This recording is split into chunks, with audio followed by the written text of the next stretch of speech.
सेवितं कपित्यजम्बूफलचारुभक्षणम् उमासुतं शोकविनाशकारकम् नमामि विघ्नेश्वर पादपङ्कजम्। त्वमेव माता च पिता त्वमेव त्वमेव बन्धुसखा त्वमेव त्वमेव विद्या द्रविणं त्वमेव त्वमेव सर्वं मम देवदेव। श्रीहरिं परमानन्दमुपदेष्टारमीश्वरं व्यापकं सर्वलोकानां कारणं तं नमाम्यहम्। यस्माज्जातं जगत् सर्वं यस्मिन्नेव प्रलीयते येनेदं धार्यते चैव तस्मै ज्ञानात्मने नमः। नित्यानन्दं निराधारं निखिलाधारमव्ययं निगमाधगतं नित्यं नीलकण्ठं नमाम्यहम्। चैतन्यं सर्वगमं सर्वं सर्वभूतगुहाशयं यत् सर्वविषयातीतं तस्मै सर्वविधि नमः।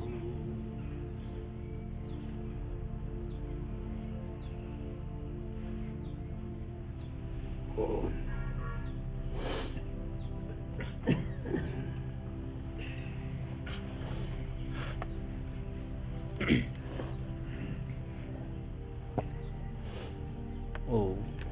आत्मा निर्विकार कैसे है? इस पर दूसरा मंत्र इस प्रकार है। न जायते म्रियते वा कदाचिन्नायं भूत्वा भविता वा न भूयः अजो नित्यः शाश्वतोऽयं पुराणो न हन्यते हन्यमाने शरीरे। यह आत्मा उत्पन्न नहीं होता, अर्थात उत्पत्ति रूप वस्तु विकार आत्मा में नहीं होता। जितनी संसार की उत्पत्तिवान वस्तु हैं,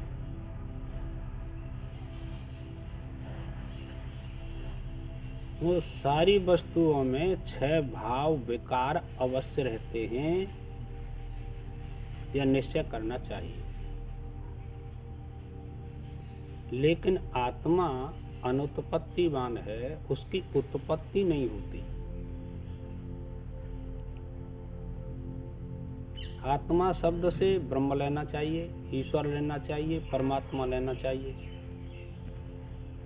और आत्मा शब्द से हम जीव भी ले सकते हैं, अंतःकरण भी ले सकते हैं। लेकिन यहाँ तो वह आत्म तत्व सभी विकारों से रहित बताया गया। क्यों? क्या उसका जन्म ही नहीं होता। जीव का कभी जन्म नहीं होता, लेकिन जो अज्ञानी पुरुष हैं वो शरीर के जन्म से और अपनी आत्मा का जन्म मान लेते हैं। अब यह ज्ञान एक विलक्षण ज्ञान है, अलौकिक ज्ञान है, अप्रतहत ज्ञान है, ऐसा ज्ञान नहीं है। समस्या इस बात की है कि पंचकोशों का ठीक प्रकार से यदि किसी को ज्ञान हो जाए तो इसमें से संशय चला जाता है, निकल जाता है, नाश को प्राप्त हो जाता है। जैसे अन्नमय कोश है, यह शरीर अन्नमय कोश है, अन्न से ही इसकी उत्पत्ति होती है और उसी का यह भक्षण करता है। लेकिन अभी इसमें क्रिया नहीं हुई, शरीर बन गया, फिर इसके बाद कौन सा कोश आता है? पहले इनका ज्ञान करना चाहिए ना। प्राणमय कोश। प्राणमय कोश में कितनी इंद्रियां होती हैं? 5। कौन सी? कर्मेंद्री और प्राण को मिलाकर के ये प्राणमय कोश होता है। ये बहुत अच्छी प्रकार से आप लोगों को जानना चाहिए। प्राणमय कोश के द्वारा इस प्रत्येक शरीर में जो अन्न से उत्पन्न हुआ है, इस प्राणमय कोश के द्वारा ही शरीर में हलचल होती है। लेकिन अभी भोग उत्पन्न नहीं हुआ, हलचल हो सकती है। क्यों? 5 कर्म प्राण के बताए, उत्क्षेपण, अपक्षेपण, आकुंचन, प्रसारण, गमनानि च पंचकर्माणि, है ना। तो ये 5 जो क्रिया बताई वो प्राण की हुई। तो अभी ये हो सकता है, हलचल हो सकती है, पर भोग उत्पन्न नहीं हुआ, क्योंकि अन्नमय प्राणमय कोश, प्राणमय कोश के बिना इसमें हलचल उत्पन्न नहीं हो सकती। इसके बाद आता है मनोमय कोश। मनोमय कोश में 5 ज्ञानेंद्रिय होती हैं, मन होता है। तो मनोमय कोश जो है ये प्राणमय कोश से अपना संबंध स्थापित करता है और फिर इसमें क्रिया, कर्म, भोग सभी उत्पन्न हो जाते हैं।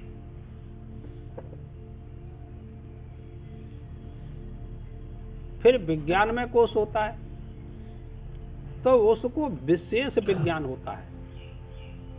ये विज्ञानमय कोश बौद्ध मतावलंबियों का है, समझे। इसको आत्म ख्याति भी कहते हैं शास्त्र में। ये क्षण में उत्पन्न होता है, क्षण में नाश को प्राप्त हो जाता है। बौद्ध मतावलंबियों का विज्ञानमय कोश, उन्होंने इस विज्ञानमय कोश को ही आत्मा स्वीकार कर लिया कि यह आत्मा ही करता है और भोगता है, यही विज्ञानमय कोश आत्मा है, ऐसा निश्चय कर लिया। लेकिन सिद्धांत के अनुसार ये सब बातें नहीं है। इसके बाद आनंदमय कोश आता है। आनंदमय कोश की जो अभिव्यक्ति है वो समाधि हो सकती है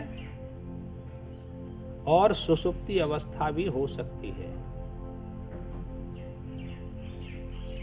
समाधि का लक्षण बताया, इसमें आएगा संप्रज्ञात समाधि, असंप्रज्ञात समाधि, निर्विकल्प समाधि और सविकल्प समाधि, किसी भी नाम से इसको आप जान सकते हैं।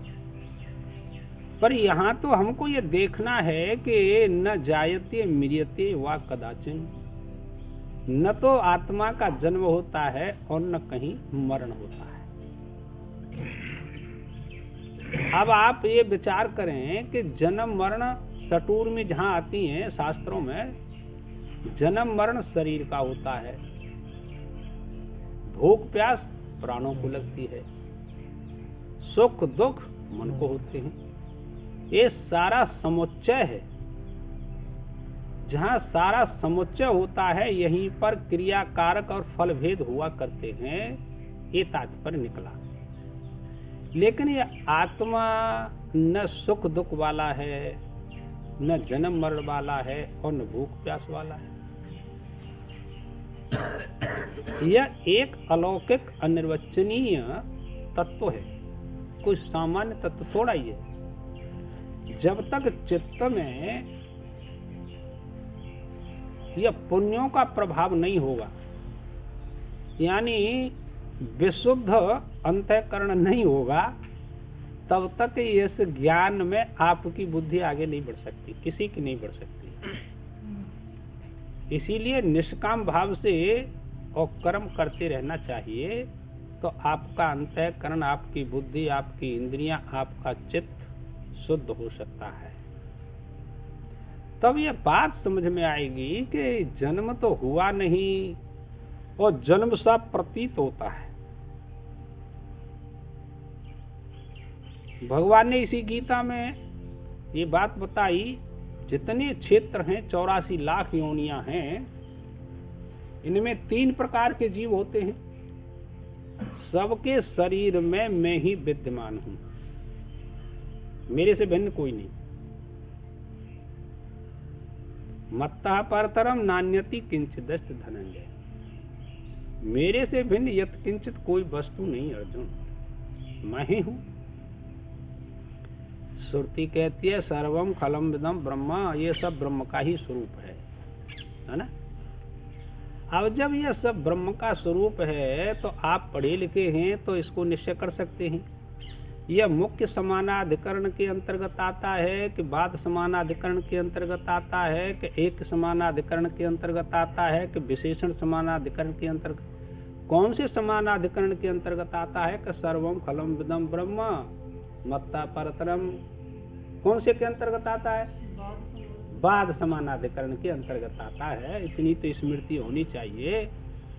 बाद समानाधिकरण के द्वारा ये सर्व ब्रह्म का ही स्वरूप है। इसमें और सूक्ष्म दृष्टांत देखिए, आपने सालग्राम की पूजा की, तो सालग्राम की पूजा की तो सालग्राम भगवान विष्णु का प्रतीक है। अब वो तो व्यापक है भगवान विष्णु, समझे। और सालग्राम की बट्टी आपके सामने रखी हुई है, आप उसकी पूजा करते हैं। तो पत्थर का बाध करके भगवान विष्णु की आपने पूजा की है, पत्थर को ग्रहण नहीं किया आपकी वृत्ति ने। इसको बाद समानाधिकरण कहते हैं, बाकी और कोई बात नहीं। तो हम वही देखते हैं कि आत्मा का न तो कभी जन्म होता है और न कभी मरती है, यह आपको अध्यास है। क्या है? भ्रांति है।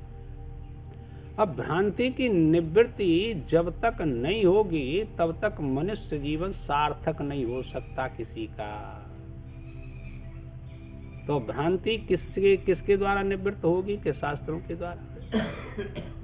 भगवान कहते हैं तस्मात् शास्त्रम प्रमाणम, शास्त्र प्रमाण है। शास्त्र का अर्थ यही होता है कि अज्ञात ज्ञापकम शास्त्रम, अज्ञात वस्तु को जान लेना ही शास्त्र का कर्तव्य होता है। और संशय चला जाएगा आपका धीरे धीरे। जन्म होता नहीं पर जन्म सा प्रतीत होता है, यही अध्यास है। जैसे मरुस्थल में जल नहीं होता है, पर जब तक भ्रांति रहेगी तब तक जल प्रतीत होता रहेगा, और जब उसके समीप पहुंचे तो प्रतीत होना तो नहीं जा सकता, लेकिन उसमें से सतत बुद्धि निकल जाती है। ऐसे ही जब तक यह स्वरूप से कभी आत्मा विचलित नहीं होता, जिसको आप जीव कहते हैं ना, वह स्वरूप से कभी भिन्न हुआ ही नहीं।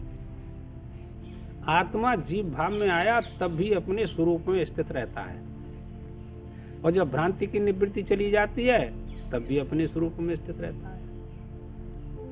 यह एक ग्रंथि है, इसको जानना चाहिए आप लोगों को। बड़े प्रयत्न से यह प्राप्त होती है, ऐसे नहीं प्राप्त होती। अभी आपकी समाधि हो सकती है, इसको ज्ञान समाधि कहते हैं। ज्ञान समाधि तुरंत होती है, जैसे स्वर्ग कामो यजेत, स्वर्ग मिलेगा कर्म करने के पश्चात। यह ज्ञान ऐसा नहीं है, उधार फल नहीं है इसका ज्ञान का। यह तो प्रत्यक्ष बिल्कुल फल मिलता है आपको। यह तो वृत्ति व्याप्ति वाला होता है, फल व्याप्ति वाला ज्ञान नहीं होता है। ये तो ज्ञान ही बस फल होता है इसका। संशय चला जाता है, कोई संशय नहीं रहता। इसी को हमको देखना चाहिए कि वास्तव में ये झगड़ा कैसा है। क्या एक तरफ व्यापक कहते हैं और एक तरफ परिच्छिन्न कहते हैं, झगड़ा हुआ ना। तो ये बिना ज्ञान के जा नहीं सकता। उसी को कह रहे हैं कि इसका आत्मा का जन्म होता ही नहीं, पर अज्ञानी पुरुषों ने अपना जन्म मान रखा है। क्यों? कि शरीर से तादात्म्य संबंध करके हम जन्म मारने वाले बने बैठे हैं। ब्राह्मण, क्षत्रिय, वैश्य, शूद्र, ये शरीर के धर्म है कि आत्मा के धर्म? बताइए। ये तो पढ़ लिया आप लोगों ने। ना हम मनुष्यो न च देव यक्षो न ब्राह्मण क्षत्रिय वैश्य शूद्र न ब्रह्मचारी ग्रही वनस्थो भिक्षुर्न चाहम निज बोध स्वरूप। मैं ये सब न देवता भी नहीं हूँ, मनुष्य भी नहीं हूँ, बालक भी नहीं हूँ, स्त्री भी नहीं हूँ। ये कैसा विलक्षण है, ये ज्ञान कैसा विलक्षण है। और हमने शरीर से तादात्म्य संबंध मान रखा है। क्यों मान रखा है? कि मोह के कारण। मोह जब तक रहता है इस ज्ञान का फल नहीं मिलता। पढ़ने का फल मिल जाएगा। आप शास्त्रज्ञ हो सकते हैं लेकिन आत्मज्ञ नहीं हो सकते। जब तक मोह रहेगा तब तक आत्मज्ञ नहीं हो सकते। शास्त्रज्ञ हो सकते हैं, प्रवचन कर सकते हैं, बस और कुछ नहीं कर सकते। पर शोक मोह आपके जो के तो बने रहेंगे। उसी को कह रहे हैं। अर्थात उत्पत्ति रूप वस्तु विकार आत्मा में नहीं होता। हाँ। और ये मरता भी नहीं। ठीक है। जिसका जन्म होगा उसका मरण अवश्यम भावी है। इसे आप नहीं रोक सकते। कोई वस्तु हो, कोई वस्तु हो। देखिए पंच महाभूत उत्पन्न हुए, आकाश वायु तेज जल अग्नि पृथ्वी, तो इनकी मृत्यु है कि नहीं? क्या इनकी भी मृत्यु है? जब महाप्रलय काल होता है, ब्रह्मा जी का एक दिन पूरा होता है तो महाप्रलय हो जाता है, उसके सूक्ष्म शरीर में यह सब चले जाते हैं, तो मृत्यु हो गई। और जब जिसको आत्मा का ज्ञान होता है तो सूक्ष्म सृष्टि विनाश हो जाती है। वाह शब्द यहाँ च के अर्थ में है। मरता भी नहीं, इस कथन से विनाश रूप अंतिम विकार का प्रतिषेध किया जाता है। कदाचित शब्द सभी विकारों के प्रतिषेध के साथ संबंध रखता है। जैसे यह आत्मा न कभी जन्मता है न कभी मरता है इत्यादि। जिससे कि आत्मा उत्पन्न होकर अर्थात उत्पत्ति रूप विकार का अनुभव करके फिर अभाव को प्राप्त होने वाला नहीं है, इसलिए मरता नहीं। क्योंकि जो उत्पन्न होकर फिर नहीं रहता वह मरता है। इस प्रकार लोक में कहा जाता है।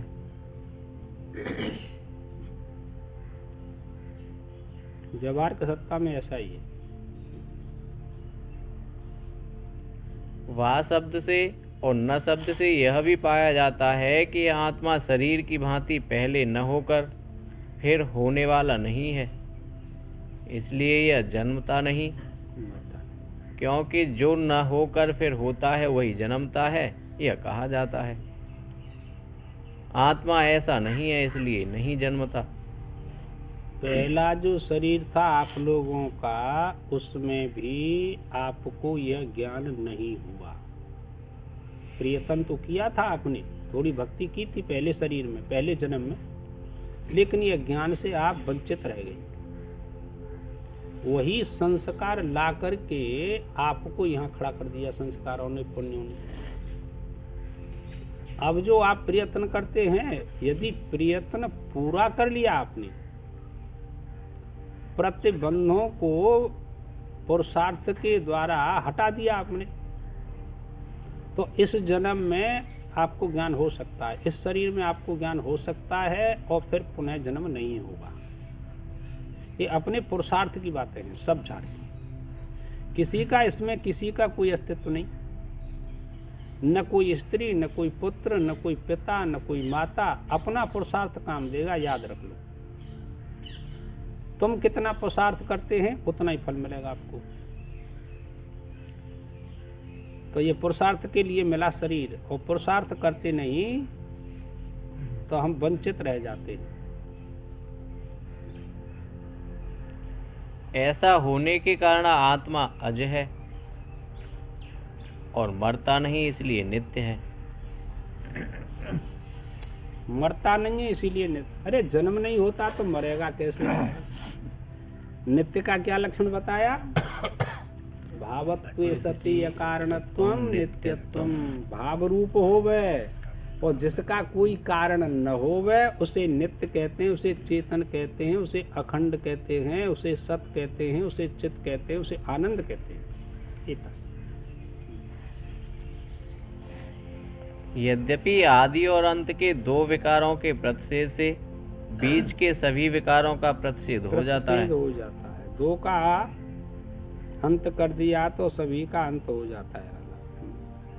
तो भी बीच में होने वाले विकारों का भी उन विकारों के प्रतिषेधार्थक खास खास शब्दों द्वारा प्रतिषेध करना उचित है। इसलिए ऊपर न कहे हुए जो यौवन आदि सब विकार हैं, उनका भी जिस प्रकार प्रतिषेध हो, ऐसे भाव को शाश्वत इत्यादि शब्दों से कहते हैं। सदा रहने वाला का नाम शाश्वत है। शाश्वत किसे कहते हैं? भूत भविष्य वर्तमान में एक रस रहने वाला, उसको शाश्वत कहते हैं। यानी कूटस्थ को शाश्वत कहते हैं, क्रिया से रहित को शाश्वत कहते हैं। बस और कोई बात। सदैव से है।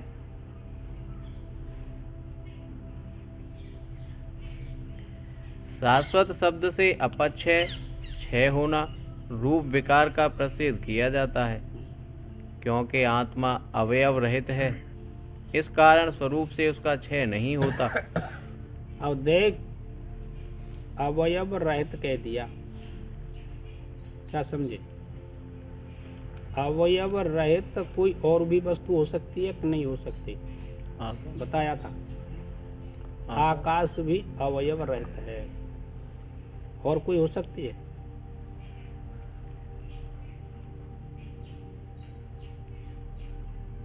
अरे गुण भी अवयव रहित है, बताया था, आपको ध्यान नहीं रहता। तो अतिव्याप्ति दोष आ जाता है ना? तो अतिव्याप्ति दोष निकालने के लिए ये सब बातें नित्य की उन्होंने पहले कह दिया कि जिसका कोई कारण न हो।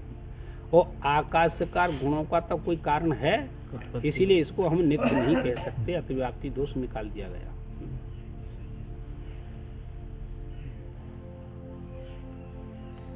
और निर्गुण होने के कारण गुणों के क्षय से भी उसका क्षय नहीं होता। जैसे गुणों का क्षय होता है, ऐसे उसका क्षय नहीं होता। ये भी कह दिया। सत्व रज तम ये गुण हैं, इनका भी क्षय होता देखा जाता है। कहाँ देखा जाता है? कि शरीर में तीनों गुण विद्यमान रहते हैं। है? सारी उत्पत्ति प्रकरण पढ़ेंगे तो आपको पता लग ही जाएगा। तमोगुण से क्या उत्पन्न हुआ? पंच महाभूत उत्पन्न हुए। रजोगुण से क्या उत्पन्न हुआ? और कर्मेंद्रिय। अभी बताया था। सत्वगुण से क्या उत्पन्न हुआ? बस ये सारे इसमें बैठे तीनों गुण। तो इनका भी कार्य जो है, गुणों का कार्य भी ये नाश को प्राप्त होता हुआ देखा जाता है, क्योंकि शरीर का नाश होता है और वृद्धि भी होती है शरीर की। इस प्रकार आत्मा का नाश और वृद्धि इन दोनों भावों से परे है आत्मा। ये तात्पर्य। प्राण इस शब्द से अपक्षय के विपरीत जो वृद्धि रूप विकार है, वृद्धि भी नहीं होती आत्मा की। जैसे शरीर की वृद्धि होती है ना, शरीर उत्पन्न होता है, फिर बढ़ता है, फिर बढ़ता है, फिर क्षीण हो जाता है। ये आत्मा का नहीं होता। अज्ञानी पुरुष, अविवेकी पुरुष इस आत्मा को ही घटना बढ़ना स्वीकार कर लेते हैं। बस यही अध्यास है, यही अज्ञान है, और कोई बात नहीं।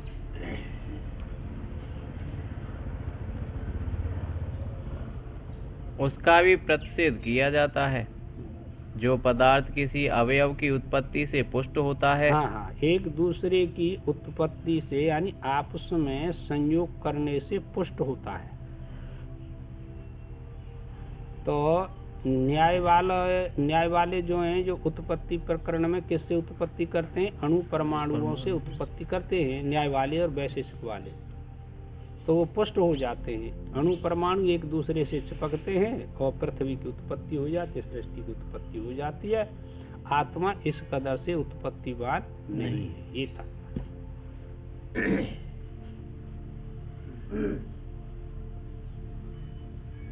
जो पदार्थ किसी अवयव की उत्पत्ति से पुष्ट होता है वह बढ़ता है, नया हुआ है, ऐसे कहा जाता है। हाँ, अरे अपने शरीर पर घटाए लो सब छोड़ के।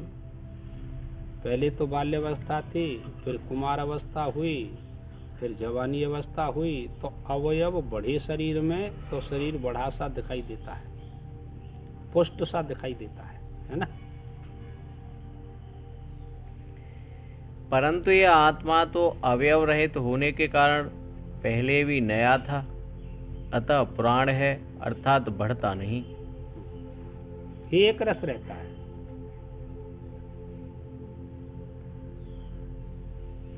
तथा शरीर का नाश होने पर यानी विपरीत परिणाम को प्राप्त हो जाने पर भी आत्मा नष्ट नहीं होता, अर्थात देखिए, घट के नाश होने से घटाकाश का नाश हुआ कि नहीं? घटाकाश का नाश नहीं हुआ, लेकिन घट के नाश से उसका नाश मान लेते हैं, बाकी और कोई बात नहीं। ऐसे ही यह शरीर घट है, इसके नाश से आत्मा का नाश मान लेते हैं जो अज्ञानी पुरुष हैं, अविवेकी पुरुष हैं, और कोई बात नहीं।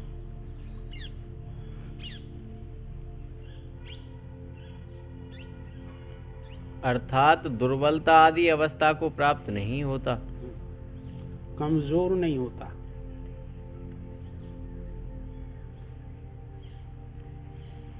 यहाँ हंती क्रिया का अर्थ पुनरुक्ति दोष से बचने के लिए विपरीत परिणाम समझना चाहिए। इसलिए यह अर्थ हुआ कि आत्मा अपने स्वरूप से बदलता नहीं। इस मंत्र में लौकिक वस्तुओं में होने वाले 6 भाव विकारों का आत्मा में अभाव दिखलाया जाता है। वो तो पहले हो गया ना कि 6 भाव विकार उत्पत्तिवान वस्तु में अवश्य रहते हैं, ये था। आत्मा सब प्रकार के विकारों से रहित है, यह इस मंत्र का वाक्यार्थ है। ऐसा होने के कारण वे दोनों ही आत्म स्वरूप को नहीं जानते। इस प्रकार पूर्व मंत्र से इसका संबंध है।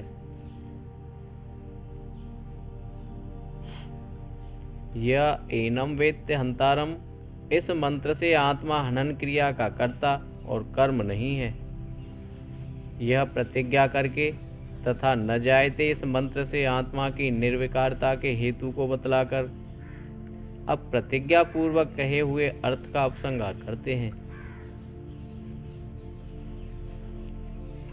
उपक्रम और उपसंहार, जहाँ से शुरू किया जाता है कोई प्रसंग, अंत में उसी में जाकर के उसकी पूर्णता कर देते हैं, उसको उपसंहार कहते हैं।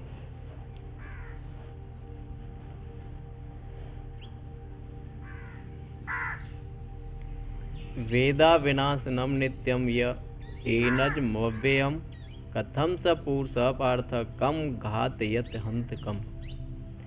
पूर्व मंत्र में कहे हुए लक्षणों से युक्त इस आत्मा को, जो अविनाशी अंतिम भाव विकार रूप मरण से रहित, नित्य, रोग आदि जनित दुर्बलता, क्षीणता आदि विकारों से रहित, अज, जन्म रहित और अव्यय अपक्षय रूप विकार से रहित जानता है। 6 भाव विकार हो गए ना इस मंत्र में।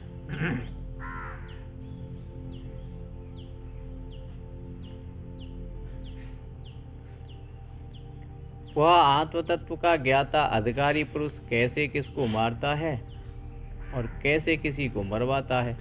जिसको विचार दृष्टि प्राप्त हो गई है अपने पुण्यों के प्रभाव से, ईश्वर कृपा से, वो इस बात का निर्णय कर सकता है कि न तो आत्मा किसी को मारे और न किसी को मरवाए और न स्वयं मरे। ये एक विचार दृष्टि है, विवेक दृष्टि है।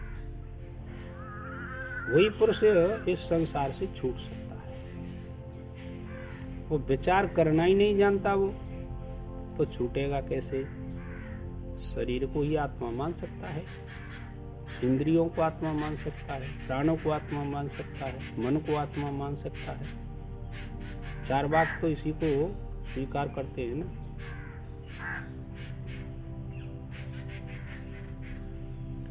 अर्थात वह कैसे तो हनन रूप क्रिया कर सकता और कैसे किसी मारने वाले को नियुक्त कर सकता है।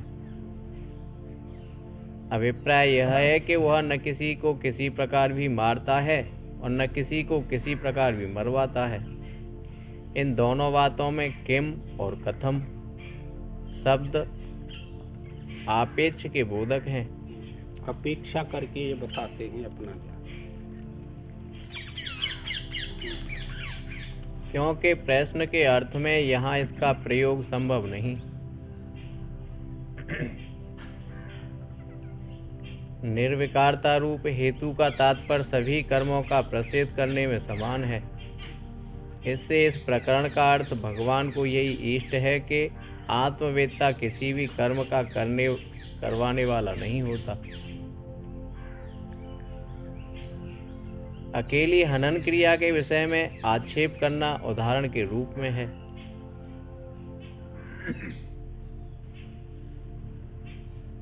हाँ, दृष्टांत में भी प्रश्न हुआ करता है। चलो, वो तो सब सीधी सीधी सी बात है। पूर्व पक्षी, कर्म न हो सकने में कौन से खास हेतु को देखकर ज्ञानी के लिए भगवान कथम सपुरुषः इस कथन से कर्म विषय के आक्षेप करते हैं।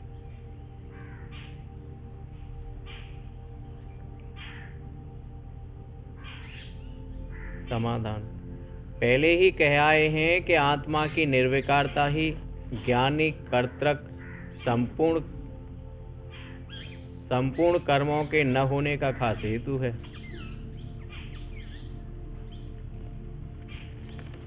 चाहे शुभ कर्म हो चाहे अशुभ कर्म हो, आगे इसका निर्णय होगा, तो इसी से सबका समाधान हो जाता है कि आत्मा कर्ता भोक्ता नहीं है।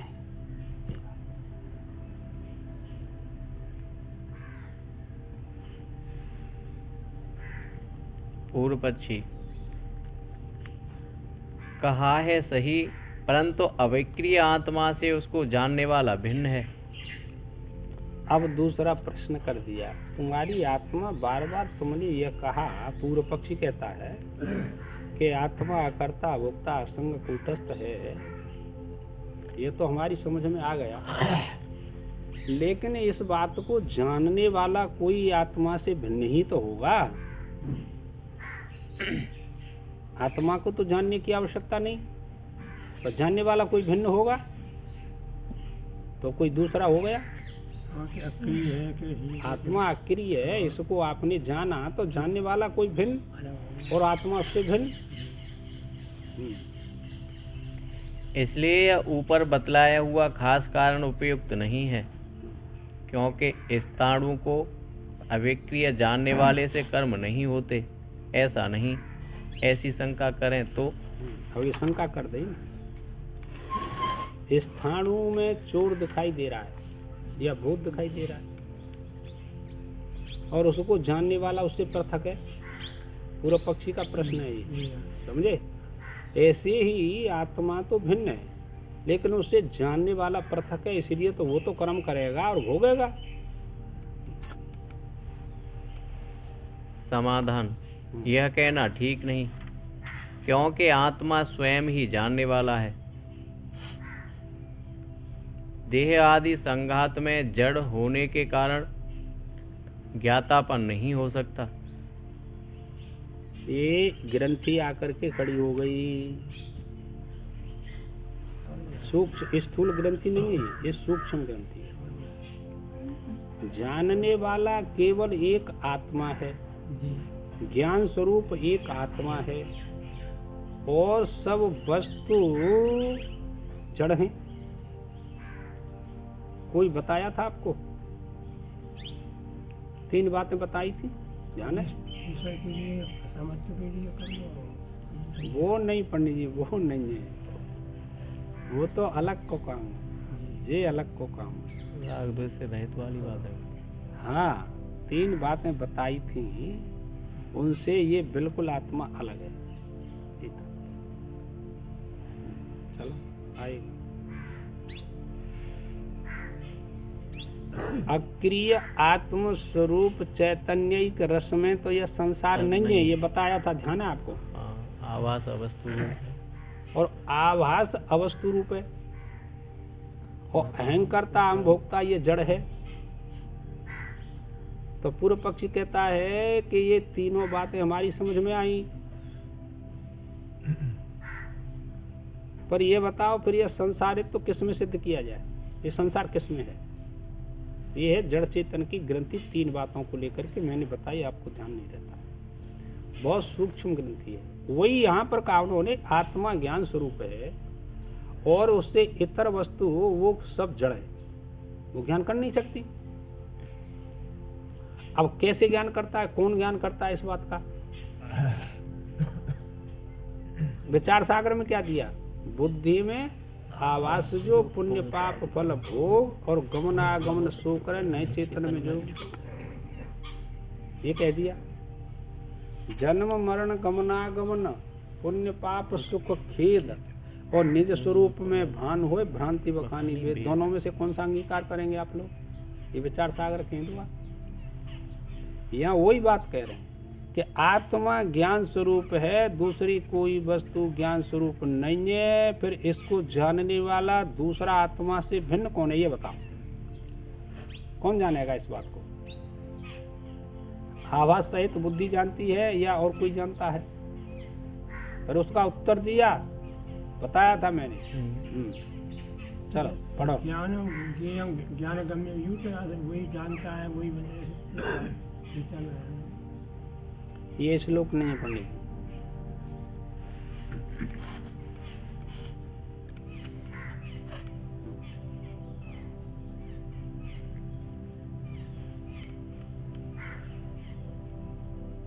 इसलिए अंत में देह आदि संगात से भिन्न आत्मा ही अविक्रिय ठहरता है।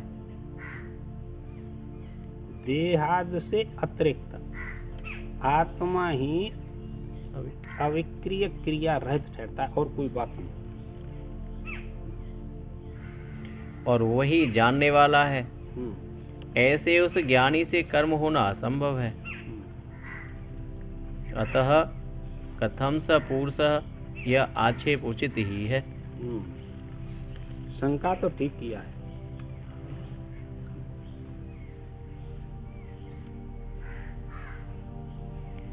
जैसे वास्तव में निर्विकार होने पर भी आत्मा बुद्धि वृत्ति और आत्मा का भेद ज्ञान न होने के कारण अविद्या के संबंध से बुद्धि आदि इंद्रियों द्वारा ग्रहण किए हुए शब्दादि विषयों का ग्रहण करने वाला मान लिया जाता है।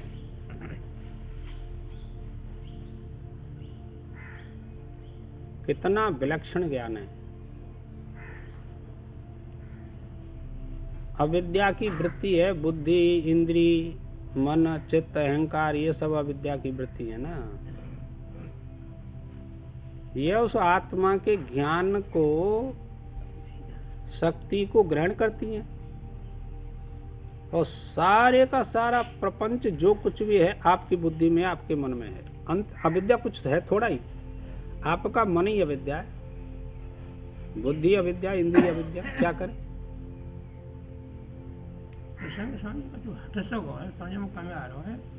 जब जानने वाले ना, तो कौन हुआ अवक्रिय जाने, कौन कैसे जाने, वो अलग तो जाना हो जानने वाला नियम जानने वाला। अब बताओगे का पढ़े, तुमने का सुनी है ये सवाल, ये समझ में आई ना कि बुद्धि ही सारे शब्दों का ज्ञान करती है, उसे कोई आवश्यकता नहीं, वो तो अक्रिय तत्व आत्मा स्वयं अपनी जड़े। उसे मैंने जड़त्व पदार्थ कितने प्रकार के बताए? 2 प्रकार के बताए। एक प्रकाश रूप, एक अप्रकाश रूप।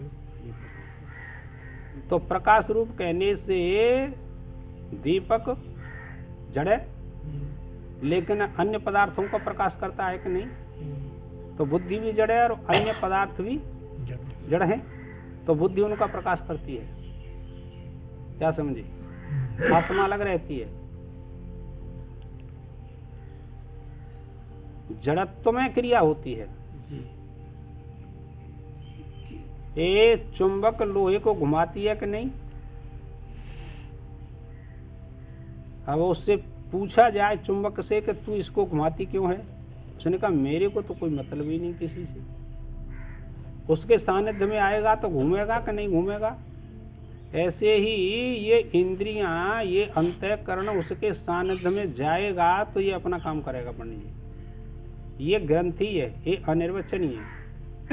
अब तुम कहो कि ये अभी समझ में नहीं आता, समझ में एक दिन में कैसे आएगा। आप तप कीजिए, तपसा कलम समंती, तप करने से पाप नष्ट करो पहले। उसको आप करते नहीं। निरुपाधिक चेतन ज्ञान थोड़ी करता है। नहीं नहीं, उपाधि ज्ञान करती है। चेतन न निरुपाधिक ज्ञान करे न सोपाधिक ज्ञान करे। नहीं, बुद्धि में आया हुआ चेतन वो तो केवल बुद्धि ज्ञान करती है। बुद्धि प्रकाश कहती है। बुद्धि ज्ञान करती है सारे पदार्थों को, बाकी और कोई मतलब नहीं होता। वो सब अध्ययन में देख लेना। ये तो चलेगी अब, जब तक चलेगी जब तक, ऐसे थोड़ा ही आती है समझ में।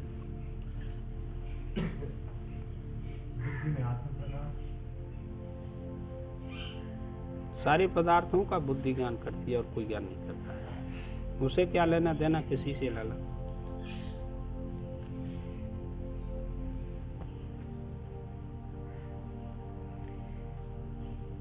ऐसे ही आत्म अनात्म विषयक विवेक ज्ञान रूप जो बुद्धि वृत्ति है। देखो, आत्मा अनात्मा का विवेक कौन करेगा? बुद्धि की वृत्ति करेगी। वो चेतन तो नहीं करेगा। अब वृत्ति करेगी तो वृत्ति में जितनी शुद्धता होगी उतना विवेक कर सकती है। इसीलिए बार बार शास्त्र का, वेद का आग्रह है कि निष्काम कर्म योग करते रहना चाहिए। ऐसे थोड़ा जाती है। इसी में आगे श्लोक आएगा, तस्मात् सक्ता सततम कार्यम कर्म समाचार असक्तो हियाचरण कर्म परमाप्नोति पुरुष। ये बात है। महाराज जी, ये बात फिर कैसे बताइए कि इंद्रियां प्रकाशित करती हैं लेकिन ज्ञान चेतन नहीं करता है किसी विषय को? ये प्रकरण के अनुसार अर्थ करना पड़ेगा। ऐसे नहीं होगा कि सभी जगह तुम लगा ली। नहीं, कहीं तो वो आवरण भंग करता है, वो अलग अलग व्यवस्था है। वो तो अलग अलग व्यवस्था है। कहीं चेतन आवरण भंग करता है और कहीं वृत्ति आवरण भंग करती है। अलग अलग स्थिति है। तो यहाँ ज्ञान स्वरूप तो फिर चेतन ही तो माना है सारे। हाँ, ज्ञान स्वरूप पे पढ़ो, आगे आएगा।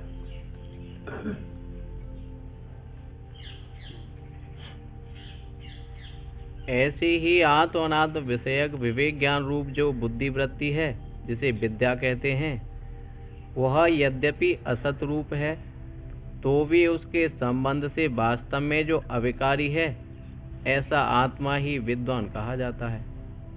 विद्वान का लक्षण कर दिया। विद्वान किसे कहते हैं? आत्मा को विद्वान कहते हैं।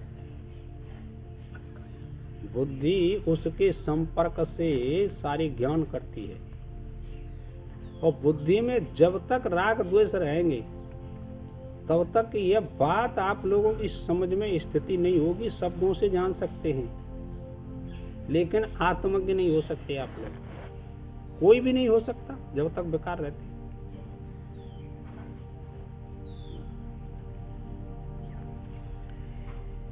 ज्ञानी के लिए सभी कर्म असंभव बतलाए हैं। इस कारण भगवान का यह निश्चय समझा जाता है कि शास्त्र द्वारा जिन कर्मों का विधान किया गया है वे सब अज्ञानियों के लिए ही विहित हैं। कर्म जड़ हैं और जड़त्व भाव में इतनी हमारी आसक्ति हो गई है कि हम उनको छोड़ने में संकुचित होते हैं। ये बात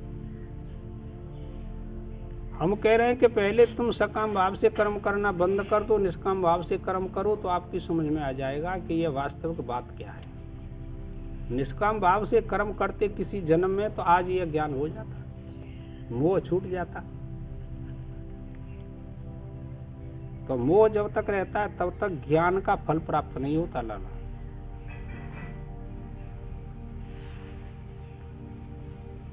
पूर्व पक्ष, विद्या भी अज्ञानी के लिए ही विहित है, क्योंकि जिसने विद्या को जान लिया उसके लिए पिसे को पीसने की भांति विद्या का विधान व्यर्थ है। विद्या का फल यही होता है, विद्या फलम असत्यम नास्ति। विद्या का फल होता है जो असत्य रूपी संसार है ना, उसमें जो प्रवृत्ति है रही है तो उससे अलग कर देना, बस। और कोई विद्या का फल नहीं होता।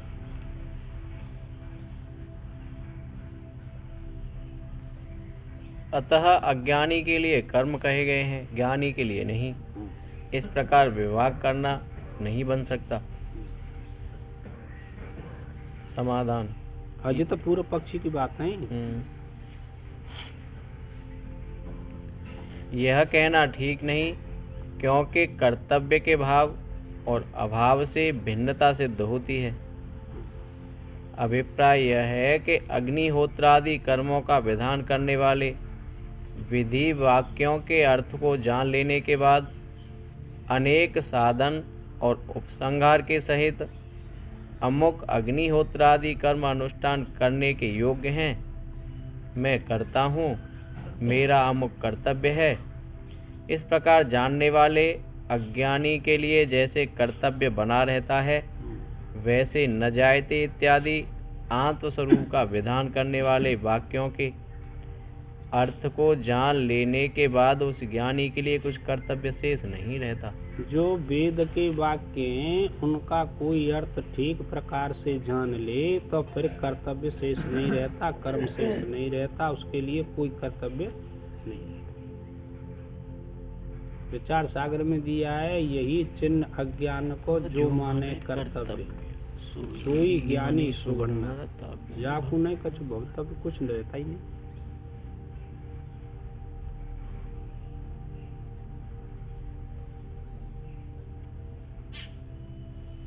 क्योंकि ज्ञानी को मैं न करता हूँ न भोगता हूँ इत्यादि जो आत्मा के एकत्व और अकर्तत्व आदि विषय ज्ञान है, इससे अतिरिक्त अन्य किसी प्रकार का भी ज्ञान नहीं होता।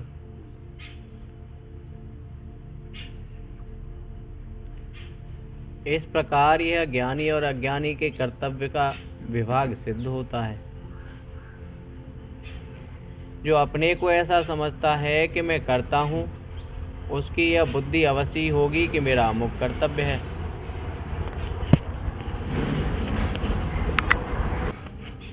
सभी लोग इसमें भ्रमण कर रहे हैं, हमारा यह कर्तव्य, हमारा यह कर्तव्य है। तो वो कहते हैं कि ये अज्ञानी पुरुषों का ऐसा ही भाव होता है, ज्ञानी पुरुषों का नहीं होता।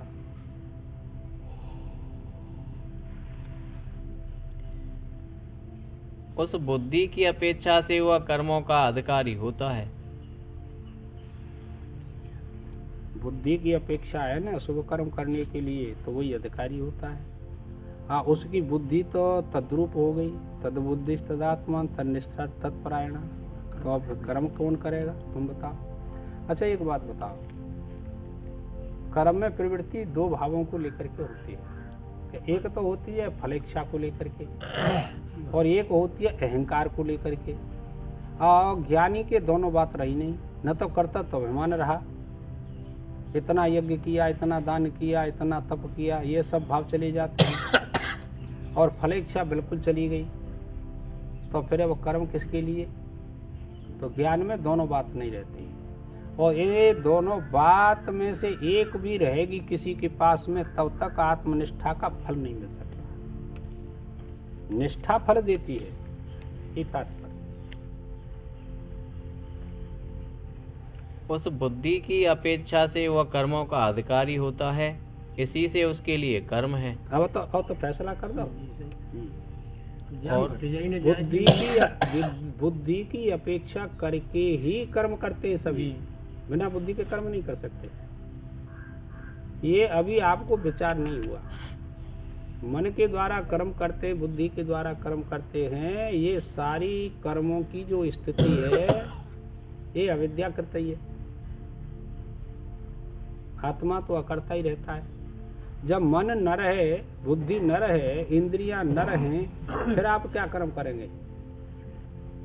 जैसे सुषुप्ति अवस्था में, समाधि अवस्था में संपूर्ण इंद्रियां नहीं रहती, कारण रूप में विलीन हो जाती हैं, तो फिर कर्म का कोई औचित्य रहता है क्या? कुछ नहीं रहता। न सुख रहता है, न दुख रहता है, न राग रहते हैं, न दोष रहते हैं। यहाँ पर बुद्धि टिकती नहीं आप लोगों की। यही आत्मसंयम स्वामी है। और क्या, दोनों की एकता हो जाती है सुषुप्ति में। एकता तो सुषुप्ति में पहले भी थी, पर समस्या इस बात की है कि इंद्रियों से संपर्क जब किया उस स्वरूप ने, तो अपने को भूल गए, और भूल का कोई ठिकाना नहीं लाला। भूल का कोई ठिकाना नहीं। क्यों भूले आप इसको कह नहीं सकते है? ये बहुत विलक्षण है।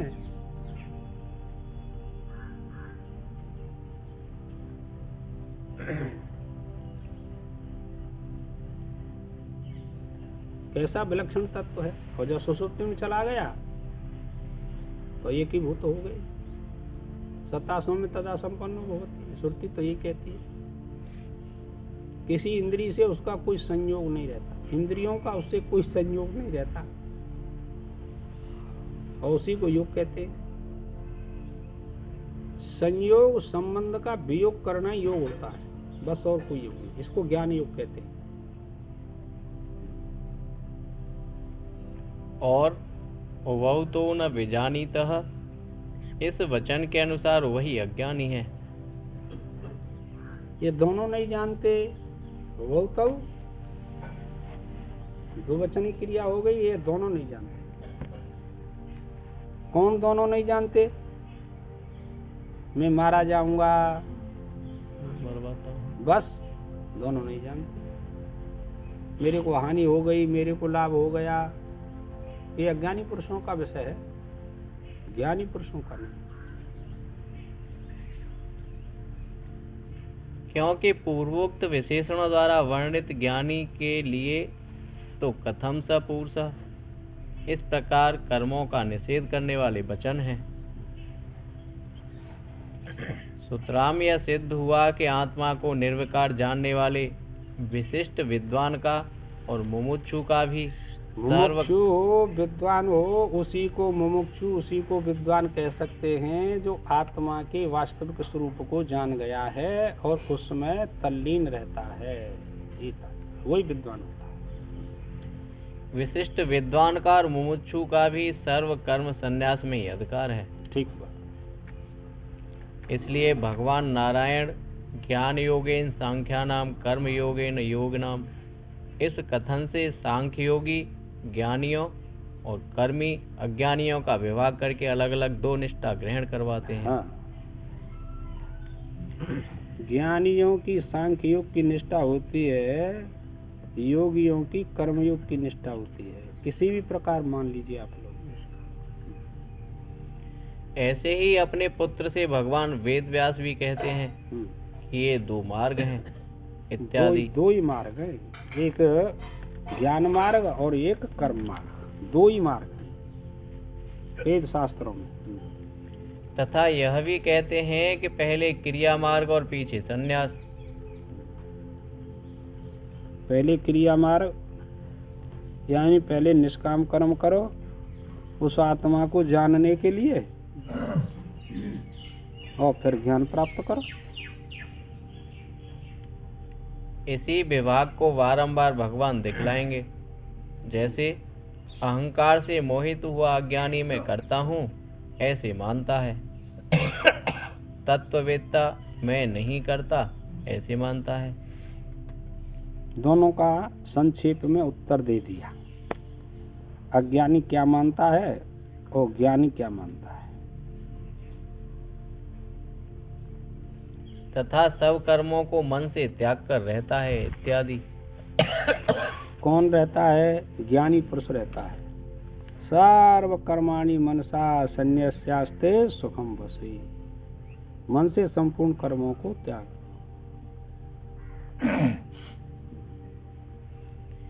इस विषय में कितने ही अपने को पंडित समझने वाले कहते हैं कि जन्मादि 6 भाव विकारों से रहित निर्विकार अकर्ता एक आत्मा मैं ही हूँ, ऐसा ज्ञान किसी को होता ही नहीं। वो अपने को पंडित मानते हैं कि जीव कभी ब्रह्म नहीं हो सकता, वो अपने को पंडित मानते हैं। तो वो अज्ञानी पुरुष है ना, घोर अज्ञानी इस बात को जो मानते हैं लाला, और वैसे पंडित बनना है।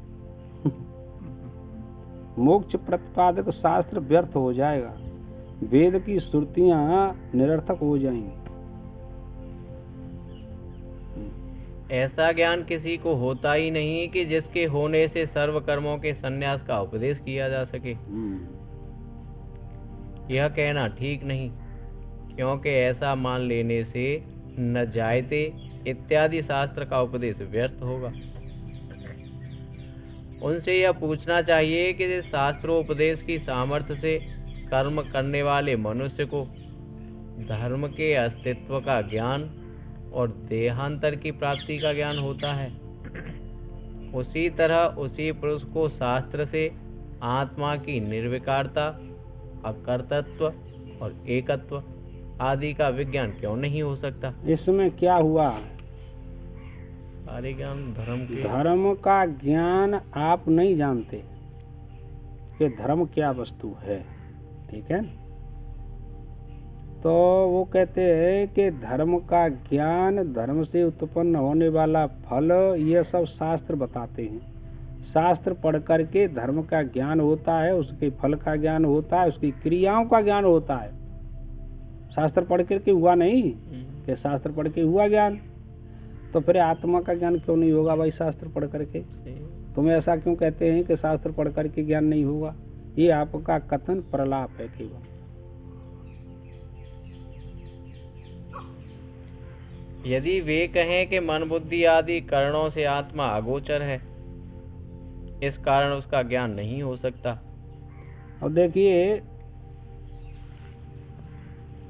वेद शास्त्र उपनिषद पुराण सब में यह बात लिखी है कि वो आत्मा इंद्रियों से अगोचर है। दोनों प्रकार की सुरति स्मृति प्राप्त होती है शास्त्रों में। वो कहते हैं कि इंद्रियों का अविषय है, आत्मा परमात्मा इंद्रियों का अविषय है, ऐसा कहते हैं। ऐसी भी श्रुतियां हैं और ऐसी भी श्रुतियां स्मृतियां हैं कि वो इंद्रियों का विषय है। अब कैसे विषय है इसको भी बताएंगे और कैसे अविषय है इसको भी बताएंगे। तो बिना शास्त्र पढ़े इसको आप नहीं जान सकते, झगड़े में पड़ जाएंगे।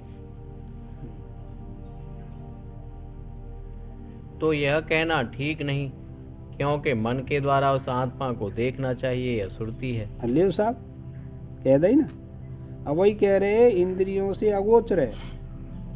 अब वो कहते हैं कि श्रुति तो कहती है मन से वानु द्रष्टव्य, मन के द्वारा आत्मा का साक्षात्कार होता है। कैसे कह रहे हो तुम? अतः शास्त्र और आचार्य के उपदेश द्वारा एवं सम दम आदि साधनों द्वारा शुद्ध किया हुआ मन। समस्या तो इसी बात की है कि हम साधन सम दम उपरितिक्षा श्रद्धा समाधान, इनका हम साधन नहीं करते, इसीलिए ये बातें समझ में नहीं आती, और कोई बात नहीं।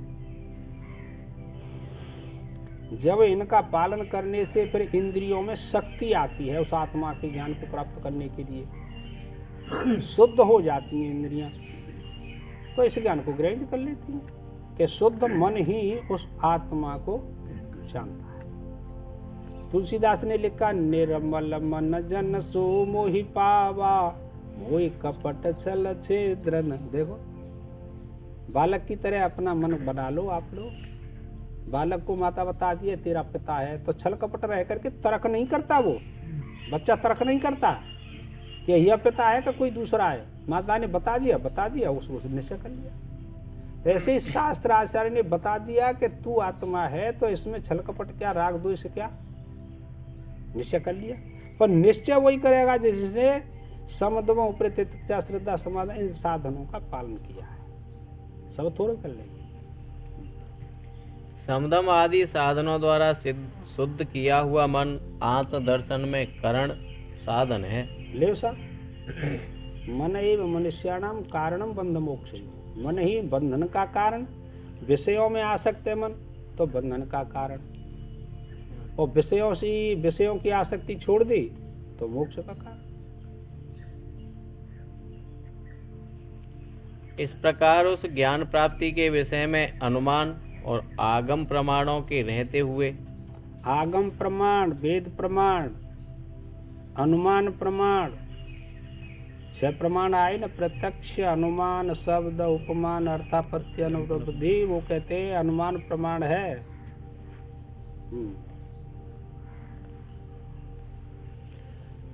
आगम प्रमाणों के रहते हुए भी यह कहना कि ज्ञान नहीं होता साहस मात्र है।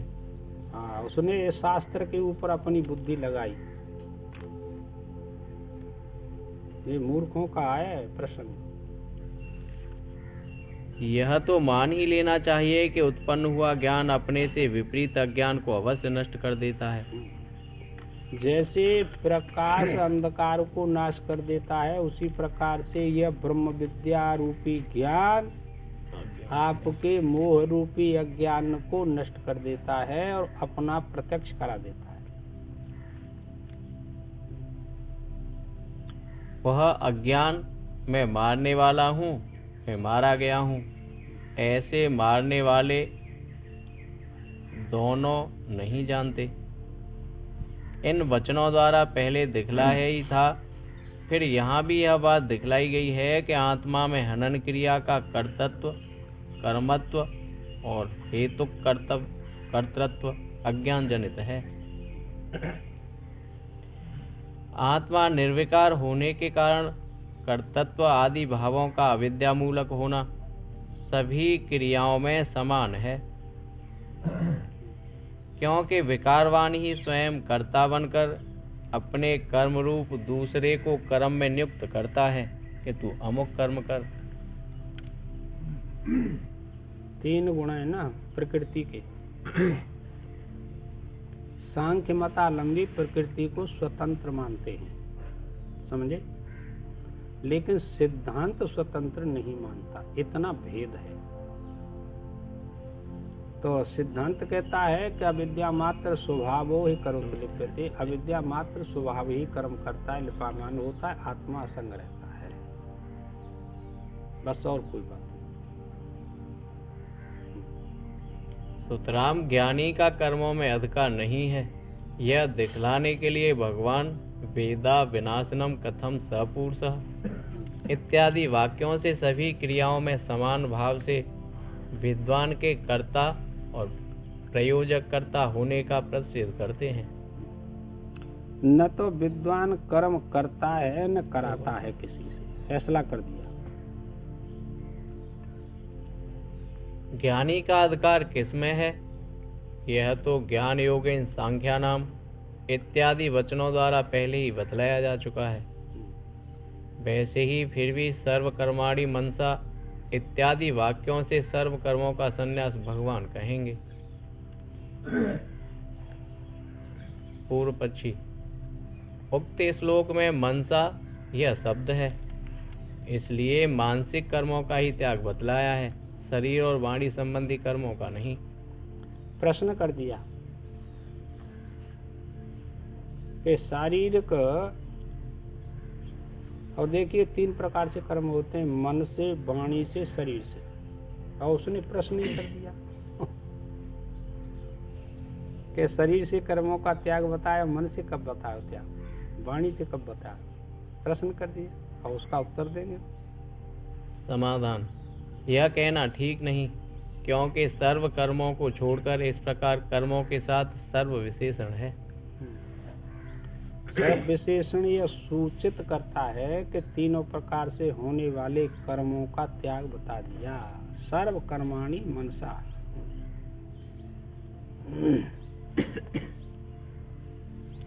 शंका, यदि मन संबंधी सर्व कर्मों का त्याग मान लिया जाए तो?